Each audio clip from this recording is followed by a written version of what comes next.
ओम शांति। जिन लोगों ने मुझे दुख दिए हैं उन्हें कब सज़ा मिलेगी? एक बहन ने पूछा है कि मुझे बहुत कष्ट दिए हैं लोगों ने और उनको सज़ा कब मिलेगी? तो देखिए, अपनी ज़बान, आपकी जीभा कभी अगर दाँत से कट जाए तो क्या पत्थर लेकर के दाँत को तोड़ देते हैं क्या? अपनी चूक से, अपनी ही गलती से अगर कभी अपनी ज़बान कट जाए, दाँत से अगर अपनी जीभा कट जाए, कट ही जाती है और कभी-कभी, तो क्या हम दाँतों को दंड देते हैं क्या अपने दाँतों को? तत्काल क्षमा, और सोचते भी नहीं कि दाँतों से अपराध हुआ है। क्यों नहीं सोचते? क्योंकि अपना है। और आप जिनको अपना मान रहे हैं, क्या असलियत में उनको अपना माना था? देखिए, हमें दुःख कोई और नहीं देता है, हमारी वृत्ति ही हमें दुःख देती है, सच्ची बात तो ये है। जिससे किसी भी आदमी के प्रति आपके दिमाग में प्रतिकूलता आई, तो आपका कर्म ही उसके दिमाग में पहुंच गया है। ये कई बार आपको बता चुके हैं। एक गौतमी नाम की महान तपस्विनी थी, महाभारत में इसका लेख है। वो बहुत ही सामर्थ्यशाली हो गई तपस्या के बल से। अब उनका एक पुत्र था। अब वो खेलने के लिए जंगल में निकला और काले सर्प ने उसको काट लिया और तत्काल उसकी मृत्यु हो गई। तो कुछ वहाँ के लोग उनको वैद्य वगैरह उठा के ले आए और तपस्विनी जी के आगे रख दिया। और जब उन्होंने देखा कि हमारे पुत्र की मृत्यु कैसे हुई, तो उन्होंने कहा सर्प ने काटा है। मंत्र से आह्वान किया और सामने सर्प आ गया और कहती हैं कि अभी तेरे 100 टुकड़े करती हूँ, तुमने मेरे पुत्र को क्यों मारा? वो बहुत तपस्विनी थी, सबकी भाषाओं को समझती थी। तो सर्प ने कहा कि आप व्यर्थ में ही मुझे दंड देंगी, मैंने नहीं मारा आपके पुत्र को, मेरे सिर पर मृत्यु सवार हुई आके और मेरे द्वारा कटवा दिया आपके पुत्र को। तो वो कहती बात ठीक है। अब मृत्यु का आह्वान किया और कहती मृत्यु से कि मैं अपने तपोबल से, माना ये लेख है, माना शास्त्रों में कहा कि मैं अपने तपोबल से और तुम्हें अभी नष्ट कर दूंगी। तो कहते हैं कि मृत्यु कहती है कि आप व्यर्थ में अपनी तपस्या नष्ट मत कीजिए, मैंने कुछ नहीं किया है। काल ने प्रेरित होकर मेरे से सांप को प्रेरित करवाया और कटवा दिया है। अब उन्होंने काल का आह्वान किया, माना काल भगवान का स्वरूप है। वो जब सामने आया तो वो कहती कि नाराज मत हो, तुम्हारे बेटे के कर्म ने ही मुझे प्रेरित किया और मैंने मृत्यु को प्रेरित किया और मृत्यु ने सांप को और काट दिया, मूल तुम्हारे बेटे का ही कर्म है। और वो शांत हो गई। कोहु न काऊ के सुख कर दाता, निज कृत कर्म सो सब सुन भ्राता। कोहु न काऊ के सुख कर दाता, निज कृत कर्म भोग सुन भ्राता। अध्यात्म से शांति की बात यह है कि जब हमारा कर्म कहीं ना कहीं हमें दंड देना चाहता है तो घटना बन जाता है, व्यक्ति के दिमाग में बैठ जाता है, वस्तु विपरीत हो जाती है, परिस्थिति विपरीत हो जाती है और दुख भोग कर हम सोचते हैं कि इसने दुख दिया है। हमें कोई नहीं दुख दे रहा है, हमारे कर्म ही हमको दुख दे रहे हैं। अब अपने कर्मों को तो आप देख नहीं रहे हैं, आपको लग रहा है कि उसने मेरे साथ गलत किया है, मेरे सामने उसको दंड मिलना चाहिए। अगर आप इसी जन्म में आप अपने कर्मों का हिसाब लेने के लिए तैयार हैं तो फिर रो पड़ेंगे। कोई भी व्यक्ति हो, गलती नहीं हुई है आपसे, भयानक गलतियां हुई हैं आपसे। देख लो, जिसके जो जीवन में गलतियां होती हैं, ऐसा कोई नहीं है कि जिसके जीवन में गलतियां ना हो। क्या कभी अपने आप को माफ़ किया ना, अपने आप को माफ़ कर लिया है? क्या कभी आपने कहा प्रभु से कि मुझे इस गलती का दंड दीजिए, अभी दीजिए?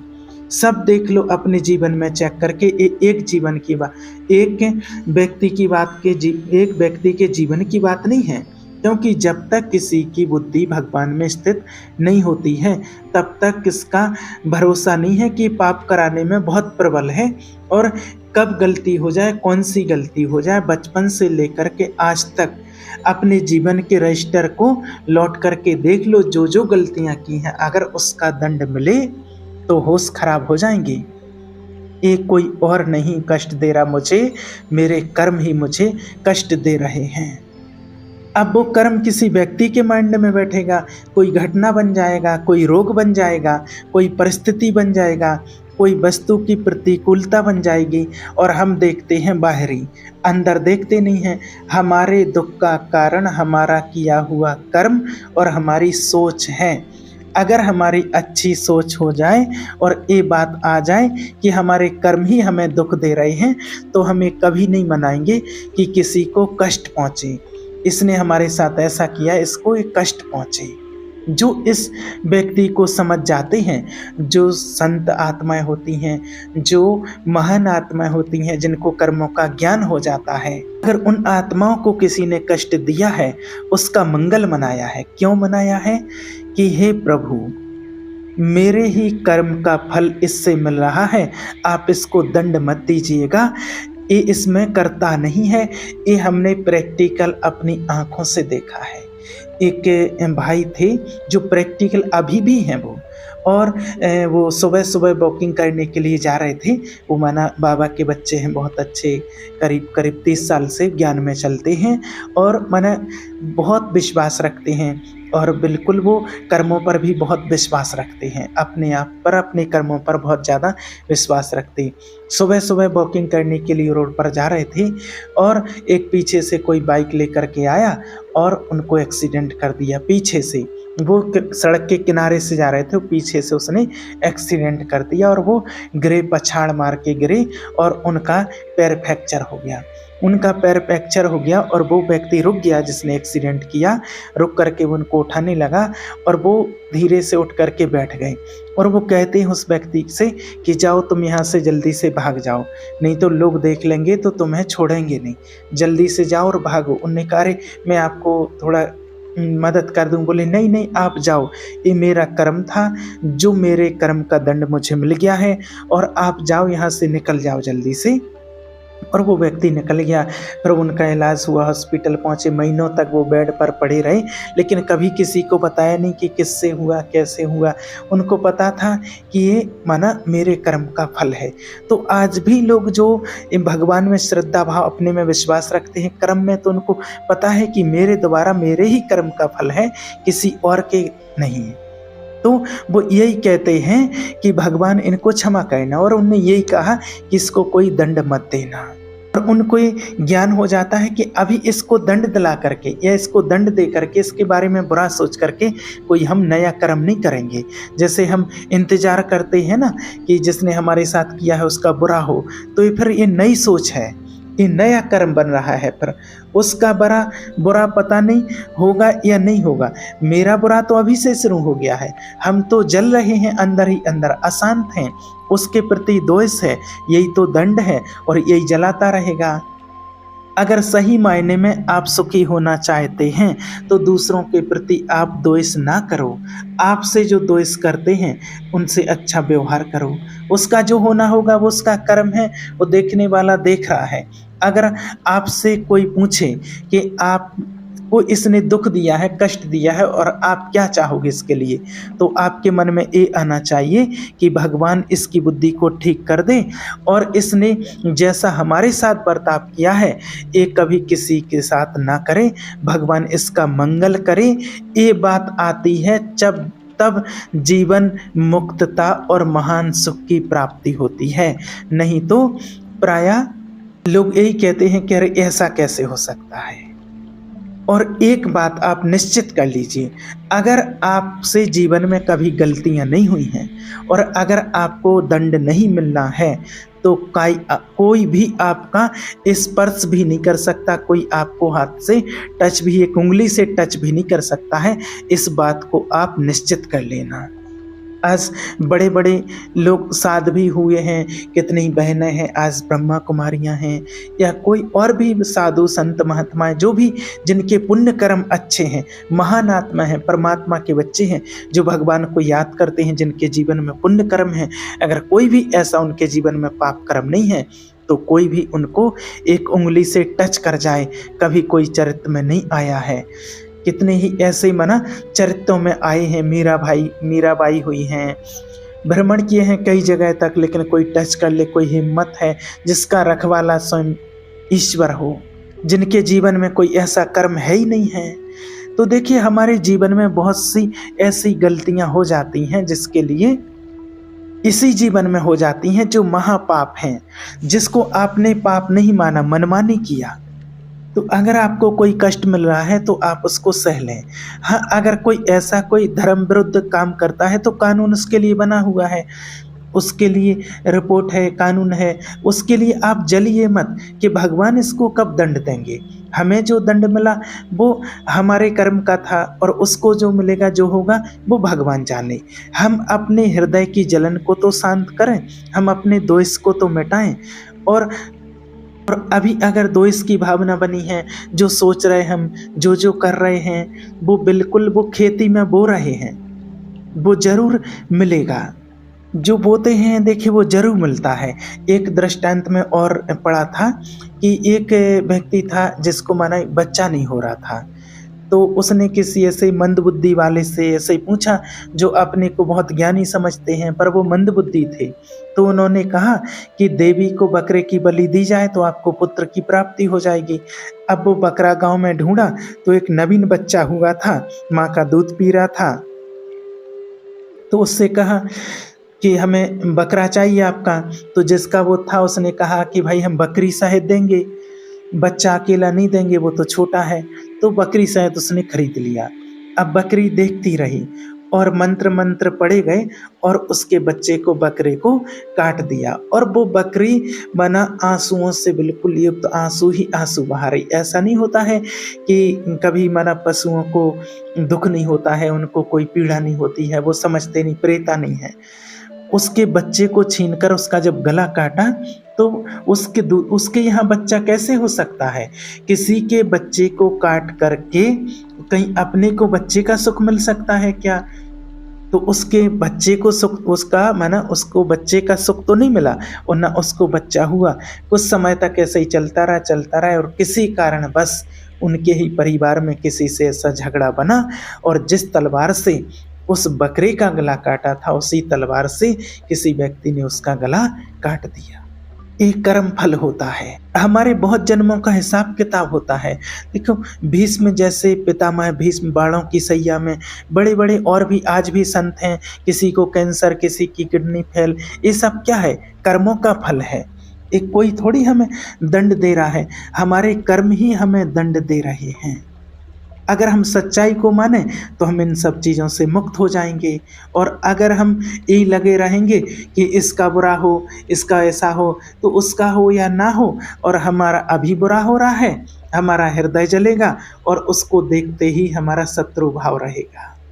तो फिर क्या पवित्रता रह जाएगी आपकी। तो इसलिए आपसे यही कहते हैं कि भगवान से ही कहो कि हमारी बुद्धि शुद्ध हो जाए, हमें सब में क्षमा भाव करने की शक्ति आ जाए। अगर धर्म विरुद्ध ज़्यादा कोई हमें सताता, कुछ करता है, तो उसके लिए कानून बना हुआ है। हम जले क्यों, हम उसके कानून के हवाले करें, कानून में जाके बताएं। अगर कोई हमारे साथ ऐसा धर्म विरुद्ध बर्ताव करता है तो बचाव पक्ष है। तो भगवान का आश्रय लेकर के व्यवहार में प्रवीणता पूर्वक चला जाए तो प्रपंच से मुक्त हो जाएंगे, नहीं तो ऐसे ही जला करते हैं। तो देखिए जिन्होंने पूछा है वो कहती हैं कि उसको दंड कब मिलेगा। तो आपके अंदर ये भावना है कि आपको दुख दिया है इसलिए उनका पतन हो। तो एक होती है ईर्ष्या, दुख नहीं दिया पर वो आगे बढ़ रहा है तो हम मनाने लगते कि अरे भगवान इसका नाश कैसे हो। हमारी बुद्धि कितनी निष्कृष्ट है, उसका पुण्य है, उसने पुरुषार्थ किया, वो बढ़ रहा है, आगे बढ़ रहा है, भाई वो सुखी रहे। हमारे भाग्य में ऐसा नहीं है, अभी हमारा ऐसा पुरुषार्थ नहीं है, लेकिन ईर्ष्या है, वो अंदर ही अंदर से जला रही है। ये सुधारो अपनी बुद्धि को, ईश्वर को याद करके परमात्मा की वाणी सुनो, भगवान के महावाक्य सुनो, ईश्वर को याद करो, आपकी बुद्धि पवित्र शुद्ध हो जाएगी। अगर आप दुखों से बचना चाहते हैं तो आपसे कोई गलत व्यवहार भी करता, उसमें भी आपको आत्मा देखना है, ईश्वर की संतान है और मेरे कर्मों का फल है। और अगर कोई आपको सुख दे रहा है तो उसमें भी आपको देखना है, सहनशील बने, आत्मा देखना है। और हाँ, वो आपको बता ही दिया, जहाँ कोई अगर विशेष ऐसी बात बनती है तो हमारा धर्म के विरुद्ध बात होती है तो उसके लिए कानून बना हुआ है, समाज का कानून बना हुआ है, सरकार का कानून बना हुआ है। हम जलने से बचें, हम कोई ऐसा काम ना करें जो धर्म विरुद्ध हो। ये धर्म के विरुद्ध है कि दूसरे का अमंगल सोचने वाला कभी मंगल को प्राप्त हो ही नहीं सकता है। अब अपने आप को हम संभालें। अपने हाथ से जब हमें चोट लग जाती है, अपने दांत से जब हमें चोट लग जाती है, तो ऐसे ही हमारा कोई कर्म है जो हमें दुख दे रहा है। तो इस बात का आप निश्चय कर लीजिए कि कोई और हमें दुख नहीं दे सकता है, हमारे कर्म ही हमें दुख देते हैं। अगर हमारे कर्म दुख देने वाले नहीं हैं तो आप विश्व में कहीं भी आराम से घूमो, कोई आपको दुख देने वाला नहीं है। और जब कर्म आ जाता है दुख देने वाला तो आप कहीं भी जाओ, दुख प्राप्त आपको हो जाएगा। एक उदाहरण और आपके लिए बताते हैं। एक पंडित जी बहुत ज्योतिषाचार्य थे, तो उन्होंने अपने ज्योतिष ज्ञान से देखा कि मेरी मृत्यु कहाँ है। उनने देखा कि मगरमच्छ से है, तो उन्होंने कहा कि आज से हम जहाँ पानी है वहाँ जाएंगे ही नहीं, मगरमच्छ का सवाल ही नहीं। वो अपनी सब संपत्ति बेचे और ऐसी जगह पर पहुँच गए जहाँ रेगिस्तान टाइप, जहाँ पानी की बहुत असुविधा है, वहाँ जा कर के मकान खरीदा उन्होंने। अब वो ज्योतिष विद्या से अपना परिवार चलाते थे। अब धीरे धीरे राजा के पास सूचना पहुंची कि अरे बहुत बड़े ज्योतिष आचार्य हैं। अब उनको राजपुरोहित के रूप में वर्ण कर लिया गया। अब रोज वहां जाते। अब ज्यों ही राजपुरोहित के रूप में वर्ण किया तो राजा के यहाँ पुत्र हो गया। अब पहले पुत्र नहीं था, अब तो राजा बिल्कुल समझो कि भगवान मानने लगे पंडित जी को। पंडित जी के आने से सब कुछ हो गया, बड़ा उत्सव हुआ और 12 वर्ष हुए और कुंभ पड़ा प्रयाग का। मकर संक्रांति में 12 वर्ष बाद कुंभ पड़ा। तो राजा ने कहा कि महाराज आप हमारे राजपुरोहित हैं, कुंभ में चलते हैं, कुछ दिन वहाँ रहेंगे, दान पुण्य करेंगे और आपका साथ रहना बहुत जरूरी है। बालक जो था 12 वर्ष का वो कहते पिताजी हम भी चलेंगे। बोले हम बिल्कुल राजकुमार हैं, चलो। तो उन्होंने कहा देखो महाराज, पंडित जी ने ये हमसे नहीं हो सकता क्योंकि हमारी मृत्यु मगरमच्छ से है और हम जलाशय के समीप हम जा नहीं सकते हैं। तो वो राजा कहने लगे अरे तुम्हें भय है, यमुना में ऐसे जाल बिछवा देंगे, गंगा में ऐसे जाल बिछवा देंगे, पूरा संगम छनवा देंगे। राजा थे, क्या कमी, और सैनिक अस्त्र शस्त्र लेकर के खड़े रहेंगे, आपको क्या परेशानी, अब कोई उपाय नहीं।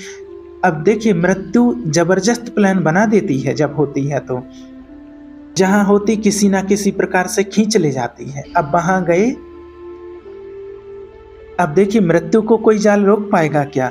अब पंडित जी से बाहर से बोले मंत्र बोल देंगे, बोले नहीं सिद्धांत है अगर जजमान गले तक है तो नाभि तक तो पंडित जी को आना ही पड़ेगा, आओ तुम डर क्यों रहे हो, सैनिक खड़े हैं ना। और जैसे ही गए और तत्काल मगरमच्छ पैदा हुआ, खा करके चला गया। तो देखिए काल को, जो कर्म है उसको कोई रोक नहीं सकता है, चाहे आप कहीं भी जाओ। कैसे अपना सब कुछ बेच करके वो रेगिस्तान में रहने लगे जहाँ जल का अभाव ही नहीं, और पहुंचा कहाँ दिया, संगम जहाँ जल ही जल है। मृत्यु अपने आप विधान बना लेती, एक क्या कर्म है, और कर्म कभी किसी का पीछा नहीं छोड़ता है, चाहे कहीं भी भाग करके चले जाओ। इसलिए विवेक को धारण करें और अपने कर्मों के जो फल हैं दुख सुख से ऊपर उठने की कोशिश करें। ईश्वर को याद करें, ईश्वर का सामर्थ्य, जब परमात्मा को याद करेंगे तो ऐसी सामर्थ्य देगा। नहीं तो कहा जाता है सुख दुख का ये संसार है। इसलिए ईश्वर को याद करो, पुण्य कर्म करो। जब याद करेंगे तो पूर्व कर्मों को सहन करने की शक्ति देंगे और आगे के लिए जो अच्छे कर्म करेंगे तो अच्छा भविष्य में हमें उसका फल मिलेगा। नहीं तो आज देखो, जिसको भी आज इतिहास जानता है, प्रहलाद हुए हैं, मीरा हुई है, ध्रुव हुए हैं, सबरी, कितने कष्ट सहन किए हैं, तभी तो आज उनकी चर्चा है संसार में। तो जब पहले कुछ कर्म किया होगा तो आज उनका फल उनको मिला, तो संसार में आज उनकी चर्चा है। इसलिए कहने का भाव कि जो कुछ भी हमारे साथ होता है तो वह हमारे कर्म का ही फल है, वरना कोई और हमें दुख और सुख नहीं दे सकता है। ओम शांति।